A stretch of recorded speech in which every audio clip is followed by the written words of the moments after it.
All right. Hello, everyone. Good afternoon, and welcome to Women's Fund of Central Indiana's Community Conversation.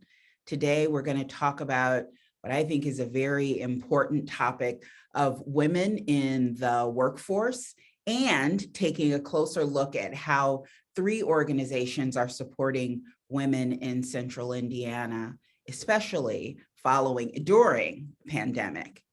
I'm Tamara Winfrey-Harris, and I serve as Vice President of People, Culture, and Brand at Central Indiana Community Foundation. I am also a very proud board member of Women's Fund of Central Indiana. I'm also an author and writer who specializes in the intersection of race and gender. So this conversation is very important to me for a lot of reasons, and I am so honored to be here with these 3 women. So for those of you who don't know about Women's Fund, at Women's Fund, we mobilize people, ideas, and investments so that every woman and girl in our community has an equitable opportunity to reach her full potential, no matter her place, race, or identity. We leverage our community leadership and funding capacity to be the most influential organization, creating transformative and sustainable change for women and girls. Women's Fund has invested more than $9 million to support our 4 focus areas, which include caregiving, intimate partner violence, economic empowerment, and issues facing girls. And during today's discussion, I encourage everyone to ask questions in the chat. As I was just telling our guests today, what will make this great is making it a conversation. So please drop your questions in the Q&A or the chat. I will try to get to them. Now I want to welcome today's panelists. And as I introduce each of you, will you please just give me 1 or 2 minutes about your organization and your work and how you have worked with Women's Fund to be successful. And first, I'd like to introduce Miriam Acevedo-Davis, President and CEO of La Plaza. Thank you, Tamara. I'm delighted to be here. So thank you for allowing me to be a part of this. I work here at La Plaza. La Plaza is a community center that serves the Latinx community. We've been providing services for over 50 years. Our areas of focus are access to health and social services, workforce development and entrepreneurship, and education programs for Latino youth. So any number of programs to help new families get settled here in Indiana. We serve anyone who comes to La Plaza, obviously, but 65% of our community, our services go to women here at La Plaza. We have been supported by the Women's Fund for many, many years. We're very grateful for that support. Most recently, we received support to become a member of the Diaper Bank, which has been very critical, especially during COVID. We also got a grant to provide emergency kits for women during COVID. So not just food and other things, but those necessities that were important as well, that we could support women. And then last but not least, we received a grant to provide gas cards for women. Transportation is a big issue in our community, so that allows us to help women get back and forth to jobs, healthcare, or other necessities. So a big thank you to the Women's Fund for your support of our work. So thank you. Thank you, Miriam. Julie Petr, Executive Director at Dress for Success, Indianapolis. Well, thank you for having me here today. I'm Julie Petr. I'm the Executive Director of Dress for Success. Our mission is to empower women to become economically independent by providing them with professional attire and development and a network of support so that they can thrive in business and in life. We're so much more than the suit. People think of Dress for Success as the interview attire where women come in to receive everything they need to really look professional and feel confident. But we really go beyond that by providing all sorts of professional development through our professional women's group, many of which have been with us for over 15 years. We provide ongoing trainings to help women with their resumes, to help them with their LinkedIn profiles, mock interviews, and all sorts of employment issues. We provide an 8-week financial literacy training class, and right now we're giving away free computers.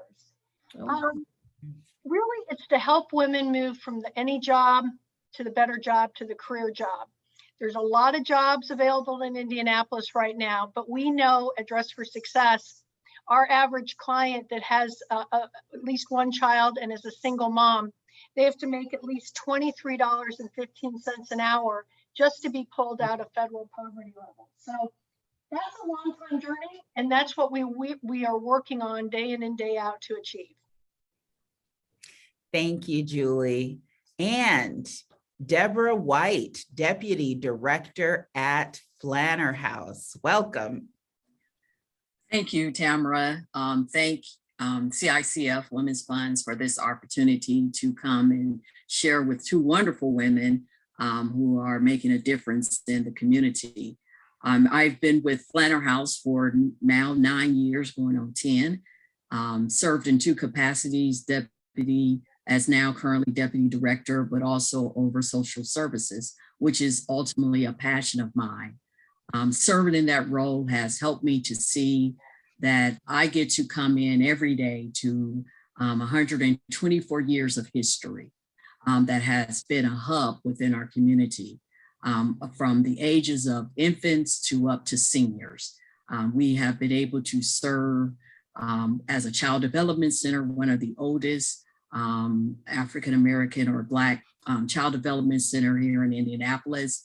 Many who are familiar with the various levels of child development, we are level 4. We speak that with positive and excitement because that is the highest level that you can obtain, and especially within the community that we serve. To be a level 4 when 90% of our teachers are credentialed and capable of instructing young people to develop them and prepare them from pre-K. And then also we have our social services component that we have been able to identify that we serve 80% Black single mothers in our program. And the Women's Fund has really been a support to help us identify through entrepreneurship, where we were able to target 20 women who had already kind of started. You know, we as Black women know how to subsidize and have extra means of income. And we were able to help to develop their business to allow them to get their licensing and to move them forward to build their business plan. And we still continue to collaborate. Many of them have been able to sell their products through our bookstore, which was open on last year. And then also the support of the Women's Fund has been with our Child Development Center. We were able to identify 10 women who were struggling through the pandemic. We have learned that there's a cliff effect.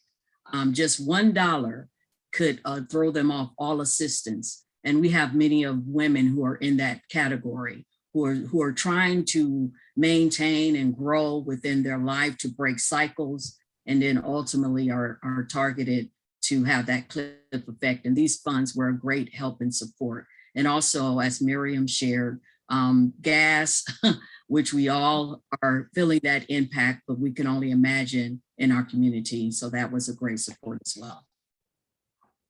Thank you. Thank you all for being here. So I want to start in a place that I think is very important, and that's mental health and burnout.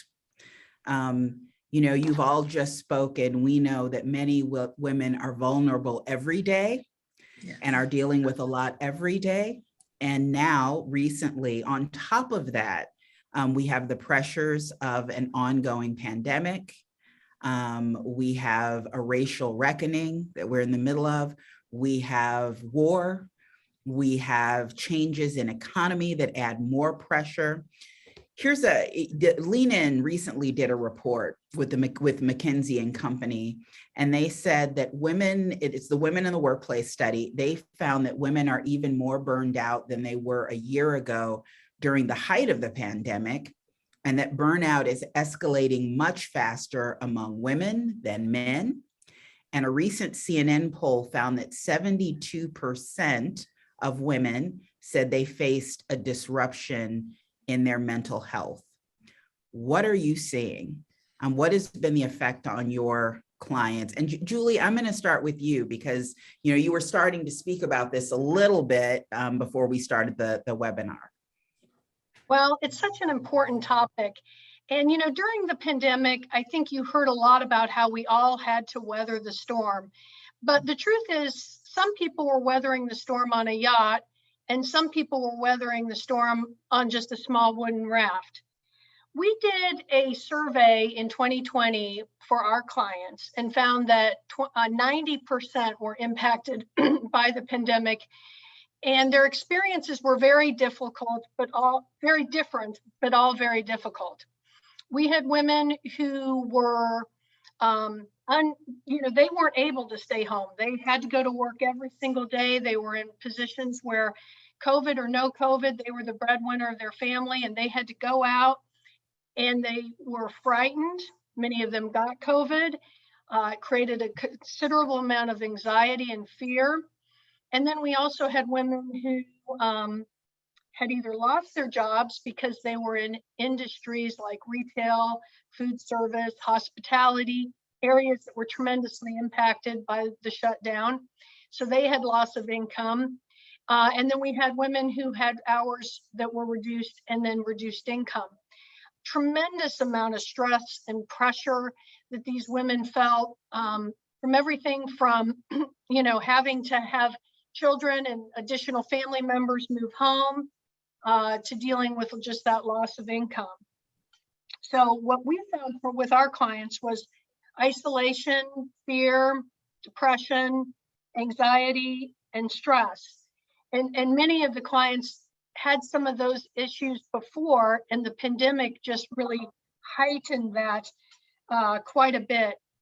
From a staffing perspective, we found that we had to learn to do more with less staff and no volunteers. Everyone was working really, really hard. And when we surveyed our staff on just kind of what they were doing to really handle all of this, I heard everything from journaling to meditation to exercise to monitoring their sleep. And just really trying very hard to try to deal with what I think we're going to be dealing with for decades to come. Debra, what about you? Yes, just chiming in with everything that Julie has shared. One of the impacts also from the mental capacity was when children had to come home and be schooled. We immediately stepped in to provide on-site e-learning for many of the women who had to return back to work. One of the dynamics that we saw the mental toll on many of the women is when we began to shift through the pandemic and we began to understand that many of the foods that were being provided at school wasn't really nourishing and really for the whole family. So we shifted during that time, and with many of our women on our staff who are great cooks, prepare healthy meals within our own conventional kitchen and also prep them, and we delivered these meals. And to see many of these women who had connected with our staff from social distance, not being able to get a hug, but it helped to brighten and connect with those who have been a part of their life in this journey, and even during the COVID. And that connection was really great for them. But one of the things that really happened for us, we had already been toiling with creating a health center, a mental health center, and not really finding fundings to support it. And our board recognized that during this pandemic, and even the after effects is going to be greater. And so they voted that Flanner House would take on this opportunity. We were donated a home several years ago. And in this year, June 10th, we will be opening a mental health center right in the midst of the community that we know are going to benefit many of these women. And so even for us as a staff, we had to become essential.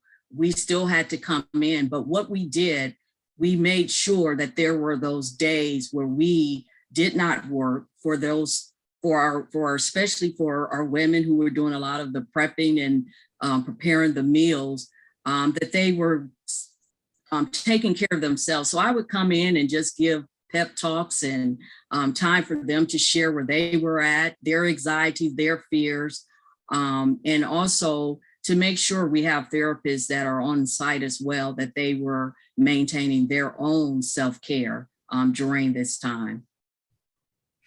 I think, you know, one of the things we have to acknowledge as we have this conversation is the idea of women and the second shift.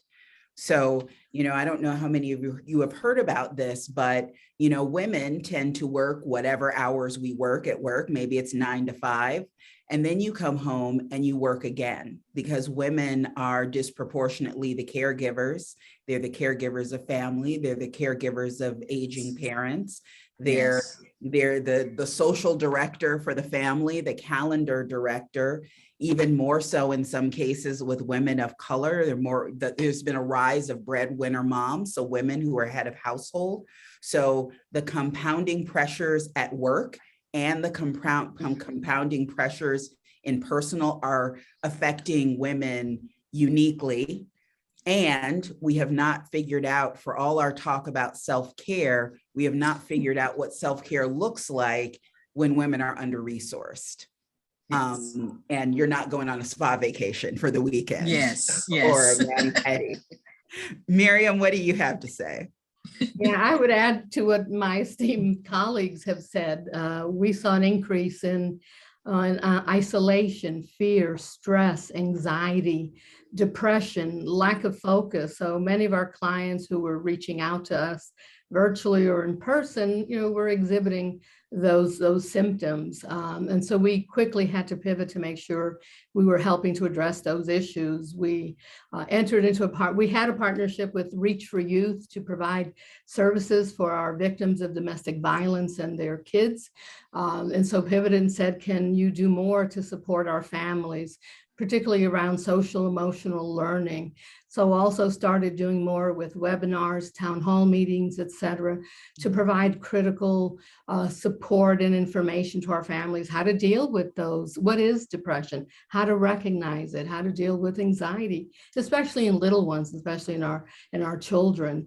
So really with working with staff, working with Reach for Youth and others in the community, started providing critical information, as well as providing mental health services for our clients. We were able to get grants to make sure that we could send all our families, all our kids in need over to our service provider to make sure they were getting services, but as well as providing those, you know, webinars and other things for our families on how to deal with those issues. So we did see an increase with our domestic violence, you know, victims, with others in the community who were coming in due to losing jobs, losing family, of course, unfortunately, passing away of families, but also having to do e-learning, being home with your kids. Yes. So it provided it really was a very stressful time for all, as well as meeting just your basic needs. So again, having to pivot to provide that and do it, and finding bilingual providers, which for us is always a tremendous challenge. But one of the things we also noticed was that just as we were doing all of that for our families and particularly our women and what have you, is that our staff was also feeling very stressed, having to provide services. They too have small children who you were doing e-learning. So we also had to make sure, you know, we call it the parallel process. If I expect my staff to do a great work with our clients, we got to make sure we do great work and support for our staff as well. So we got a grant to buy people sneakers and go walking at lunchtime.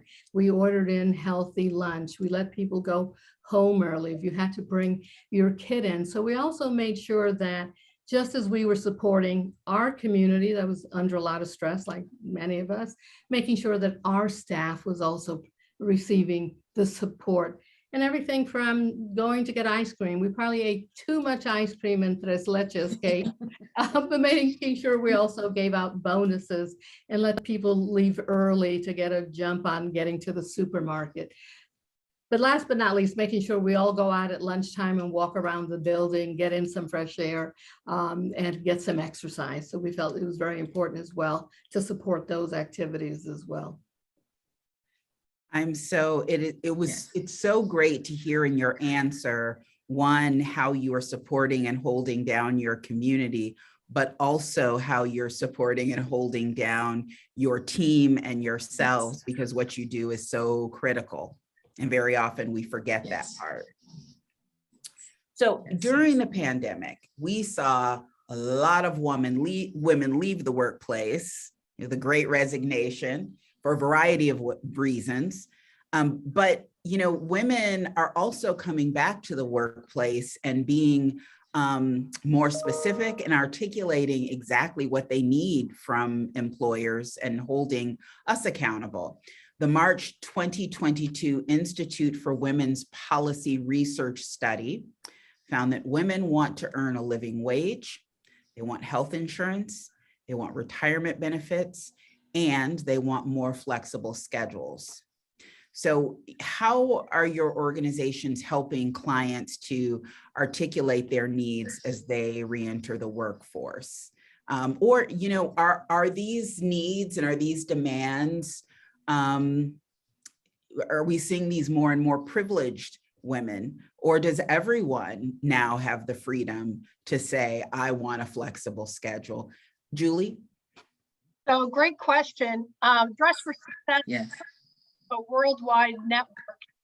And Dress for Success Worldwide is calling this environment the biggest C-session in the United States and in world history, with the millions of women who have left the workforce. And of course, we all know with the high cost of daycare, with all the issues with daycares closing, the e-learning, everything we've all just talked about, why people are leaving the workforce. So we have just recently at Dress for Success been doing some trainings on how our clients can negotiate when they're accepting a job offer, or how they can negotiate with their boss on some of these benefits that they'd like to have. I do kind of agree that maybe before the pandemic, negotiating with your boss on a variety of issues might have been for more senior and mid-level employees.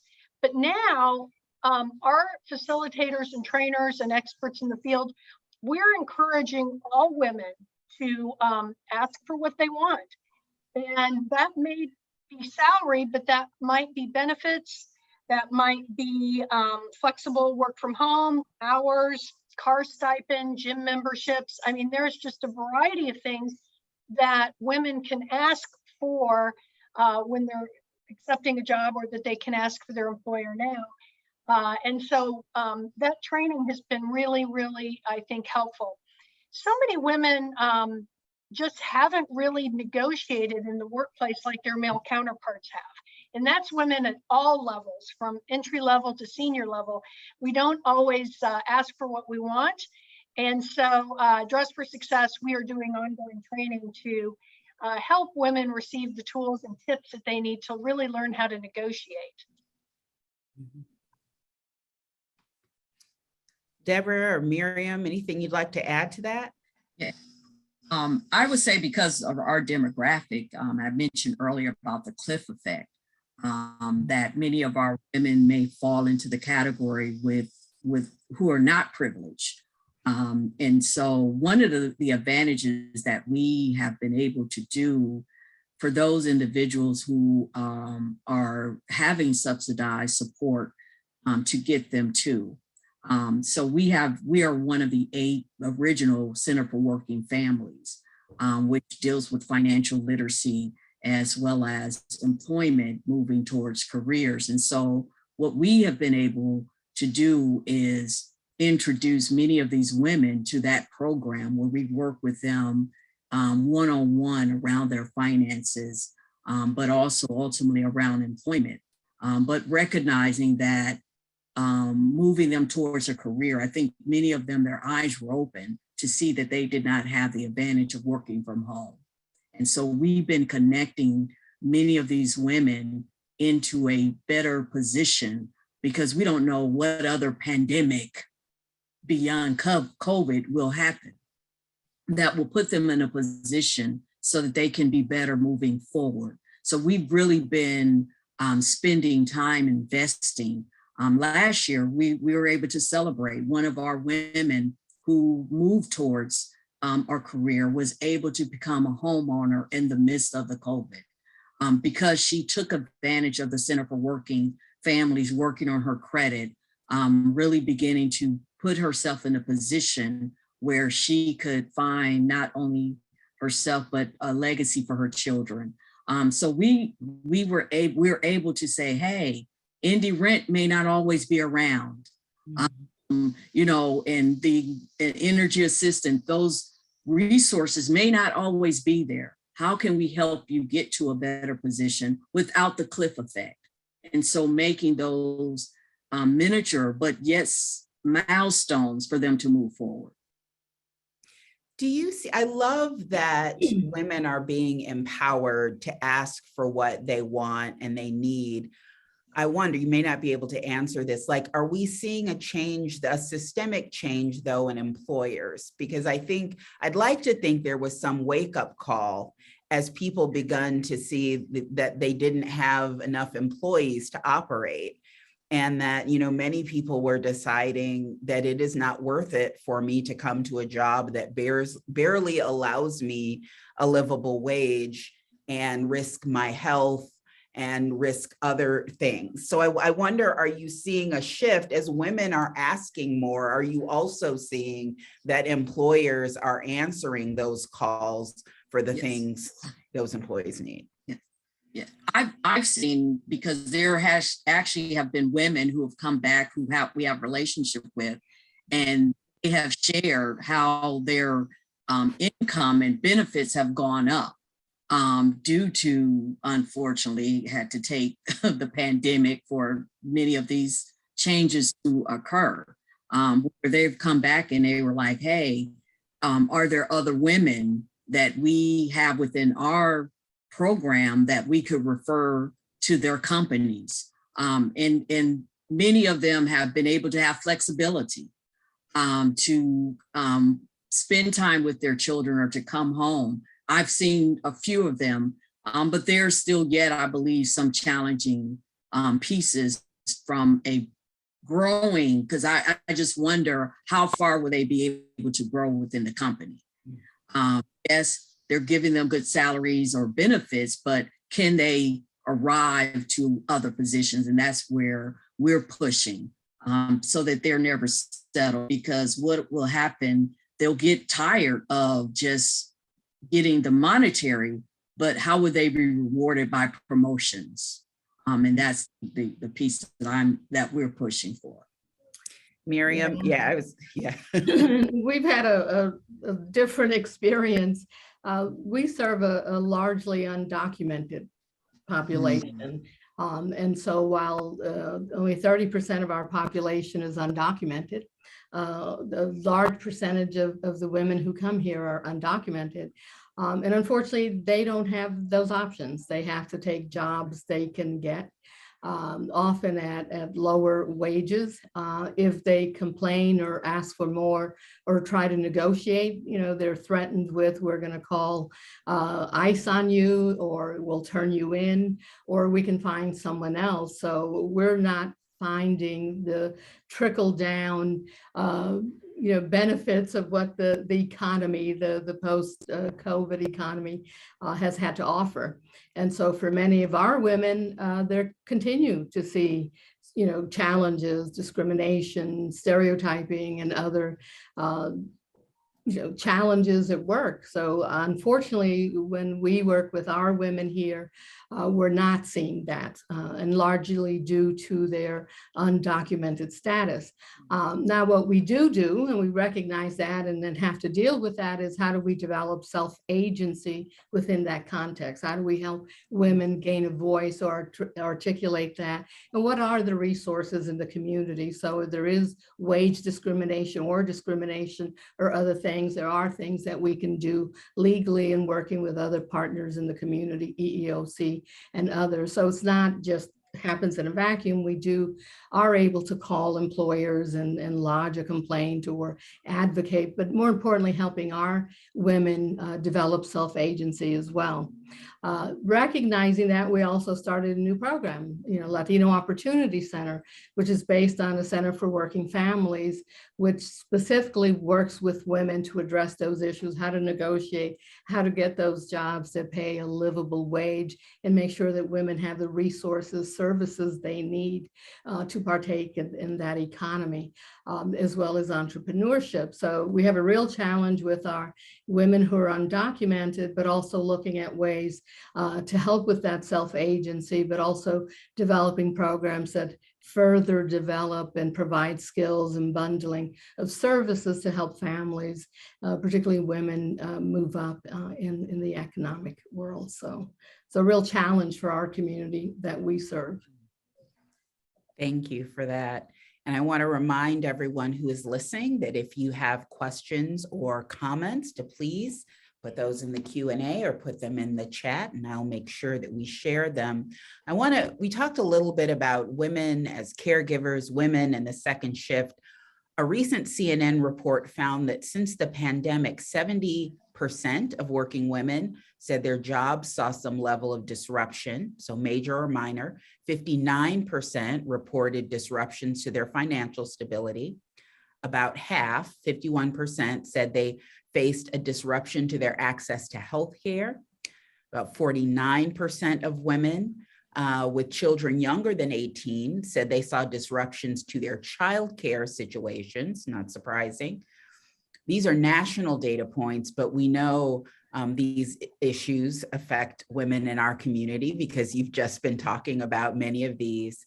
So can you share a little more about how COVID has affected sort of the healthcare and childcare needs of the women that you serve and how you've been able to support them? Miriam? For us, with childcare, I think, Julie and others have mentioned the challenges with childcare. So both access to affordable but good daycare. So that's been a tremendous challenge for our families, being able to access that. Again, with some families who are undocumented, not able to access some of the vouchers or other things. So, it can vary depending on family. So that has been a challenge. As well as with illness, families have not been able to rely on relatives or parents and others to provide support when they're dealing with illness at the same time. We do healthcare enrollment here at La Plaza. It was a direct service working with Covering Kids and Marion County Department of Public Health. During the pandemic, of course, we couldn't do in-person services. We had to do things virtually. So technology was an issue. We had to get around that with some of our families, but that did become a challenge, both helping families enroll in healthcare as well as accessing good quality childcare to be able to work. So, yeah. Julie, what about you? Well, we've seen this, of course, address for success. The majority of our clients, the women that we serve, are single mothers. And we also have staff members that have young children that have had to navigate these issues during the pandemic. What do you do when you get that, early morning call that the bus drivers aren't working, or that all of a sudden on a dime, school is shutting down and school is going to be e-learning that day with very little notice? The expense of childcare is just, very, very difficult. I'm a little worried about so many women kind of burning the candle at both ends. They're working from home, but their kids are home. And so they can't do their jobs, and the emails and the message and work that gets done so late into the night.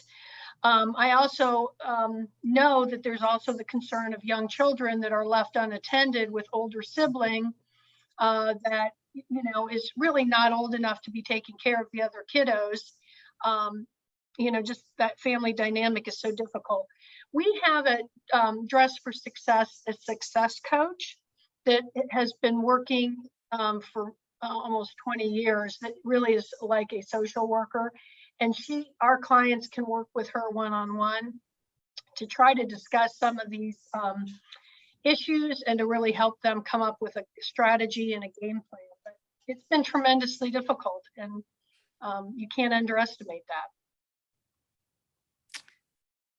So, oh, Debra, were you about to speak? I don't want to step on you. I mean, no. The Child Development Center, we definitely saw the impact of those who, you know, I'm thankful for, you know, the state and those that poured into the ability to receive scholarships. But if they, you know, receive $1 over their income, they weren't afford that privilege to obtain those means to have that child care assistance. But also we recognize that, and we would make adjustments in order for families to still maintain child care. And also, as I mentioned earlier, the Women's Fund was a great support for us to help support many of those women so that they can still keep their children in child care. Thank you. I want to talk about race for a moment. Race. So, you know, Excuse me. Since the murders of Breonna Taylor and George Floyd, organizations nationally and locally have been participating in racial equity trainings and conversations and making statements, all kinds of good stuff, hiring DEI officers. But the most recent Lean In study, the workplace study, found women of color face similar types and relative frequencies of microaggressions, the same ones as they did 2 years ago. They remain far more likely than white women to be on the receiving end of disrespectful and othering behavior. And while more white employees see themselves as allies to women of color, they are no more likely than last year to speak out against discrimination, mentor, or sponsor women of color, or take other actions to advocate for them.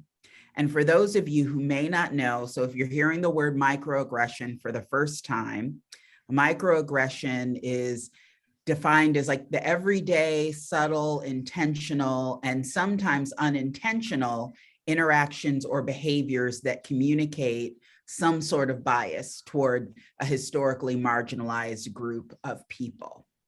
So I wonder, as you are coaching, as you are working with women of color in your respective organizations, how do you prepare them for that?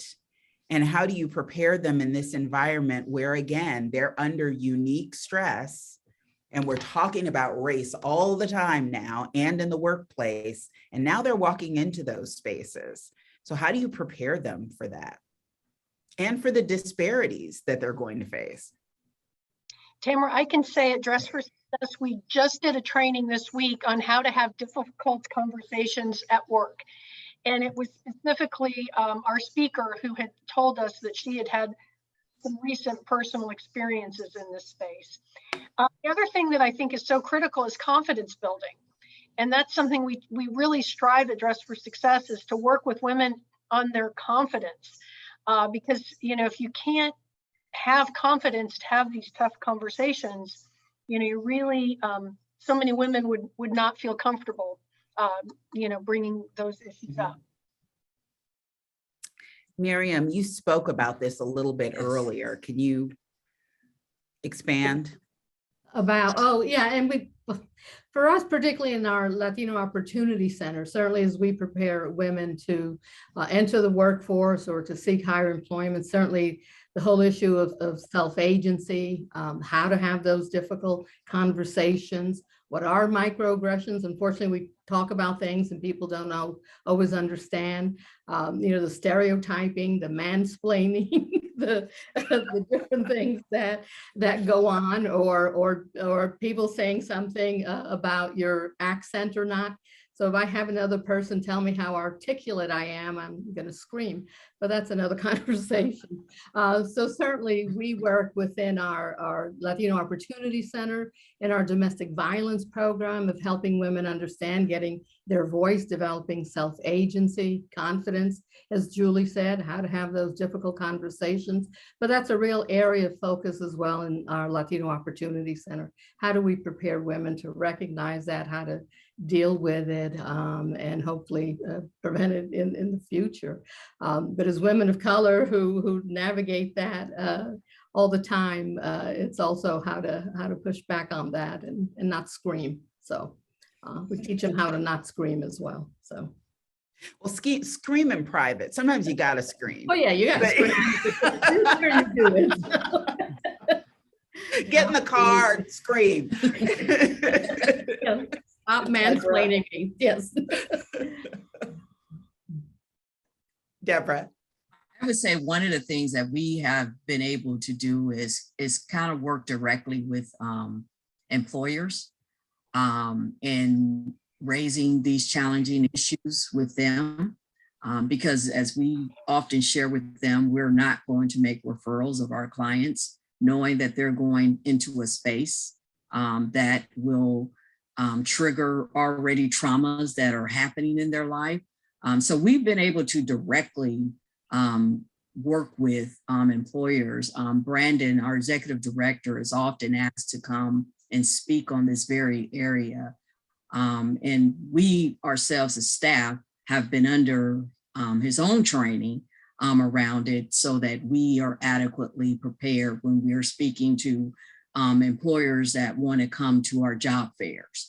And this is our expectations of them. And we really put it out there, even with like our partnerships, so that they understand that this is an area that we have to have that uncomfortable conversation so that they don't come into a space and think that they're doing mission work for a group of women who are just in need, but they are humans who have also the same equal rights as they do as well.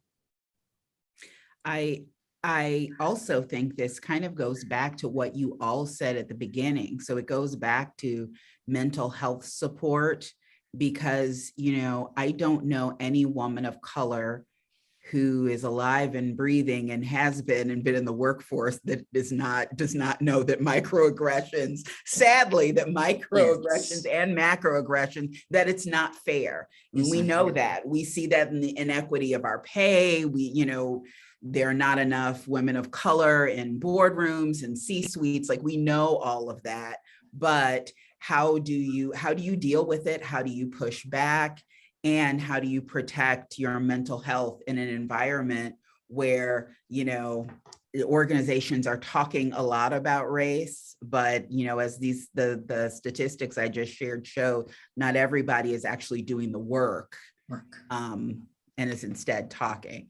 Yes. So I'm really interested, and especially Debra, I'd love to hear from you, because I know Flanner House has a new entrepreneurship program. So I know that some women are deciding to go into business for themselves. Yes. I know before the pandemic, I think African-American women were the fastest growing group of entrepreneurs. Central Indiana has been identified as one of the top 25 places for women entrepreneurs, with a startup survival rate of nearly 80%.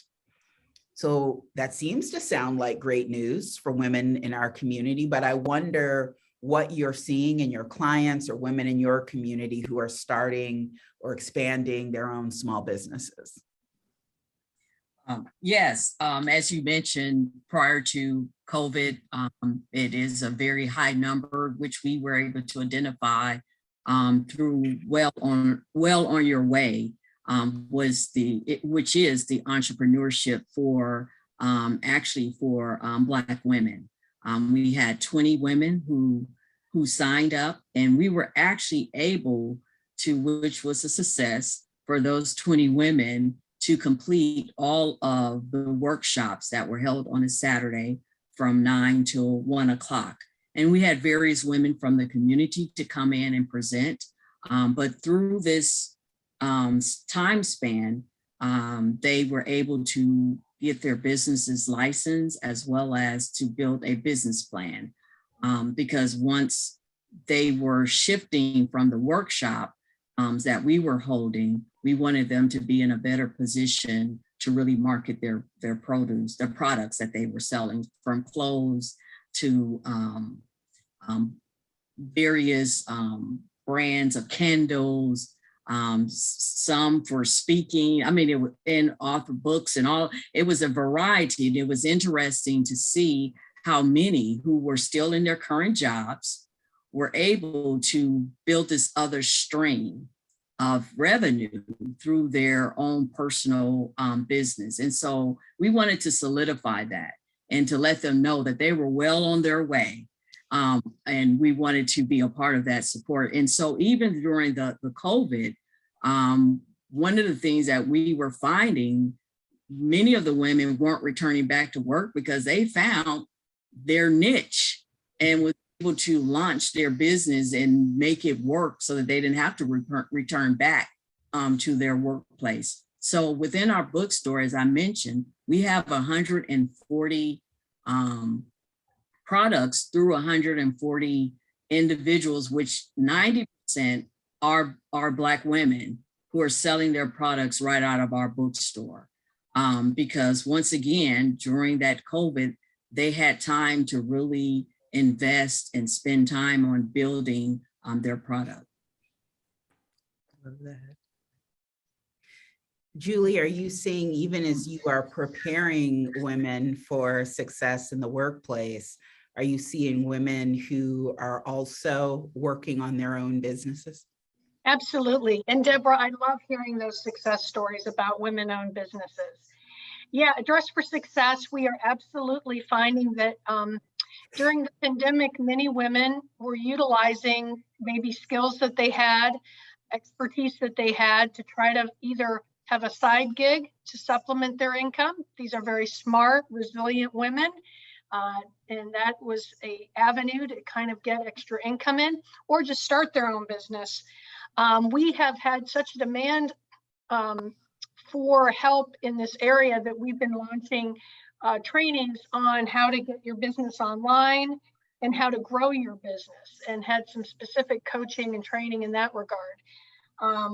But yeah, it's been tough on them. I mean, to go from a leap, especially if they had a job that did have insurance and benefits, to make that leap to kind of not have that and start your own business, it takes a tremendous amount of, strength and, almost just being really confident. When you mentioned, just real quick, you mentioned about the health insurance. So we were able to partner with CICF, which is a very strong program within Indianapolis, Center for Wellness of Urban Women. And they were able to share resources around healthcare so that women who were launching their business could still maintain and take access of healthcare without losing it. And so that was a piece that we definitely covered.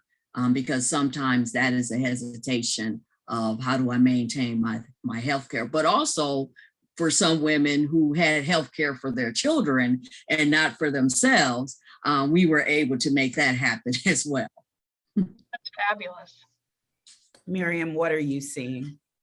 Yeah, particularly during the pandemic. So we partnered with the Hispanic Business Council and LISC to do a year-long webinar on how to start your business in Spanish. It was web-based and had great attendance, and similar to our colleagues, had different people in the community come in and share information about resources, finance or accounting, marketing, etc. So that was a great program, and we're approached again to do it again this year, and doing another year of that at a higher level. We also received a grant from LIST to start a micro enterprise program. So we supported 25 small businesses, mostly out here on the Far East Side, 70% which were by women either starting or developing their small business. And so we provided one-on-one coaching, financial services, legal services, IT, and marketing to help them grow their businesses, as well as did different activities. So we had a Las Posadas here at Christmas time where all the businesses did a day-long, event to market their wares to the community here, as well as at our annual dinner, as well as Lawrence Township Hispanic Festival Day. So any number of activities that we did with our families, particularly women, to support small business. It's been so successful. We're doing another round of that to support small businesses here on the Far East Side. So both web-based and here in person as well. So. Wonderful. I cannot believe we are at the end of the hour with you women. This has been one I could talk to you all day. I'd love to end by asking you, each of you, what's one thing, how can the people who are listening support women? How can they support women in your communities today and in the future? I will start with Julie. Well, first of all, we always at Dress for Success appreciate our donors and funders. And I would like to share that the Women's Fund has been one of our most generous, earliest funders from our very, very beginning days 20 years ago. Always looking for volunteers. We need people. It's the backbone of our organization. But just in general, I think I cannot underestimate the power of mentoring. I'm really worried about women, and particularly younger women, that need someone to pull them up. And, I think all of us can think back to a time where somebody mentored us, championed us, and helped us get where we are today. And so if there was one thing I think I would recommend that we all really try to be intentional about is championing and mentoring other women. Thank you. Miriam. Well, I would be remiss if I didn't say capital, because that certainly is a big, particularly with our micro enterprise and other stuff. But again, we have very generous donors here to whom we are very appreciative of. But as well as Julie said, mentoring and expertise. There are a lot of folks out there, and how important it is for our families, our women, to see people, particularly Latina women and others who are out there who are successful, give back and to mentor and tutor our families and our students as well. So certainly giving back, volunteering, sharing that expertise with those that are coming up behind them. So I agree with that as well. And Debra. Yes, that's the amazing thing of live conversation, is that without rehearsing, there are some of the shared passions that we all can benefit from. When I think about the young mothers that we serve within our Child Development Center that are trying to move forward, I would think of those who have a decision to seed into child development centers of scholarship dollars to help those mothers progress and move forward. And as Julie shared, the mentoring, many of us have a story. We didn't get where we are today just by accident. Many of us didn't have a silver spoon in our mouths, and sometimes we get to a place where we forget. And I think that mentoring of connecting, of sharing our stories, so that people don't feel they're in this space, you're telling them what to do, but you're connecting out of your own experience of how you got where you're at, and you want to reach back and bring someone else forward. Thank you. Thank you all for participating in today's discussion. And thank you to everyone in the audience who attended today and was part of this conversation. I would like to welcome Leslie Bowles, who's the Senior Director at Women's Fund, to share some updates. Thank you, Tamara. As Tamara shared, my name is Leslie Bowles, Senior Director here at Women's Fund. I want to thank Miriam, Debra, Julie, and Tamara for this engaging conversation about the state of women in the workforce. I, like so many participants, learned so much during our time together today. I'd also want to share the Women's Fund has many exciting events planned for this year, including additional community conversations that we hope you'll plan to attend. Our next conversation will be on June 9th at noon, so please mark your calendar and you can expect to receive an email soon with more information. We also want to say a special thank you to our donors and corporate partners whose support has helped us to continue to create transformative and sustainable change for women and girls in Central Indiana.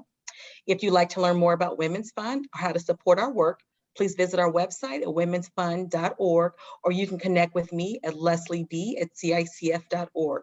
Thank you so much, and we look forward to seeing you at an event soon.